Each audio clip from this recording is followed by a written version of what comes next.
मित्रांनो, मी लोणी काळभोर पोलीस चौकी इथं आता रात्रीच्या 2:23 मी इथं आलेलो आहे। आता मला ज्याने माझी मुलगी गायब केली, ज्याने माझ्या पोरीला पळवून नेलेलं आहे 14 वर्षाच्या कवळ्या मुलीला, मी ह्या पोलीस चौकीमध्ये त्या इसमाचा जो संशयित पहिल्यांदा होता, त्या मुलाचा मित्र होता, त्याच्याविरुद्ध मी पुरावा द्यायला आलतो। तर ह्यांचे कुणीही पोलीस वरिष्ठ इथं उपलब्ध नव्हते।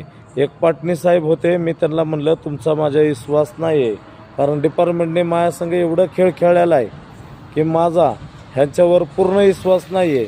म्हणून मी त्या पाटणी सरांना विचारलं की तुमच्या वरिष्ठांना बोलवा, मला एक पुरावा द्यायचा आहे। तर ते म्हणले तुम्ही CP ऑफिसला जावा। मला सांगा मित्रांनो, आता रात्रीच्या आज 20 तारीख आहे, एवढ्या रात्रीच्या 2:24 जर मी CP ऑफिसला, ते म्हणतात तुम्ही जावा आणि वरिष्ठांना भेटा।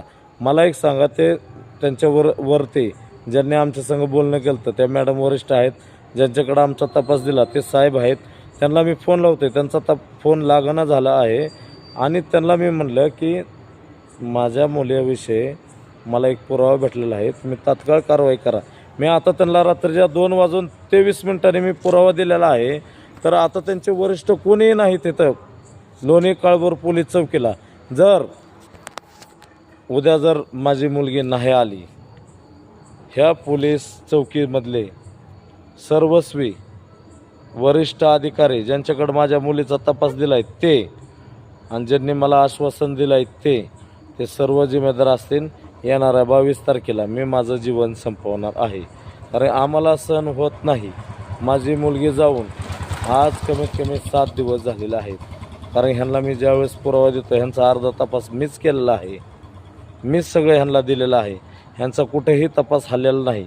ज्यावेळेस मी पुरावा देण्यात येईल, आणि मी आता जस्ट जे नाईटला असतात गस्तीला त्यांना म्हणलं तुम्ही जिथून माझी मुलगी मिसिंग झाली, तुम्हाला तुमच्या वरिष्ठांनी माझ्या मुलीचा आणि तो जो किडनॅप केला समजा किंवा माझ्या मुलीला उचलून नेलेलं आहे त्या मुलाचा तुम्हाला फोटो दिला आहे का तुमच्या वरिष्ठाने?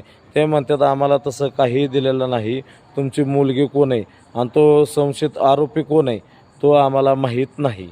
त्याच्यामुळे मित्रांनो, मी माझं जीवन येणाऱ्या 22 तारखेला संपत आहे। इथं काय मला न्याय भेटणार नाही।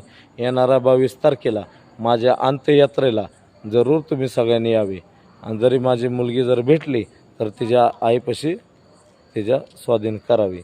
धन्यवाद मित्रांनो। बाद झालं हे जीवन, हे पोलीस चौकीचं अपयश।